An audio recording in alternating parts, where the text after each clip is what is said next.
नमस्कार मित्रांनो, स्वागत आहे तुम्हा सर्वांचं आपल्या यूट्यूब चॅनल माय किचन माय टॅलेंटमध्ये। तर मंडळी, आज आपण बनवतोय टोमॅटो आणि कोथिंबीरची एकदम चरचरीत आणि एकदम चटपटीत अशी चटणी। चला तर मग चटणी बनवण्यासाठी सुरुवात करूया। तर चटणी बनवण्यासाठी मी ते एकदम पिकलेला एक टोमॅटो घेतलेला आहे। बघू शकता, टोमॅटो पिकलेला घ्यायचा आहे। त्यानंतर 4 हिरव्या मिरच्या घालते।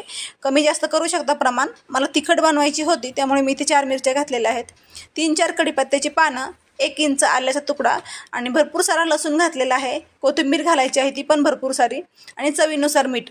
हे मिश्रण आपल्याला मिक्सरमधून फिरवून घ्यायचं आहे। थोडंसं पाणी घालून हे छान याची पेस्ट बनवायची आहे आपल्याला। बघू शकता, ही चटणी तुम्ही भाताबरोबर पण खाऊ शकता, चपाती किंवा भाकरीसोबत पण खाऊ शकता। खूप छान लागते आणि वडापाव बरोबर पण खाऊ शकता। एकदम चटपटीत बनलेली आहे चटणी, बघू शकता।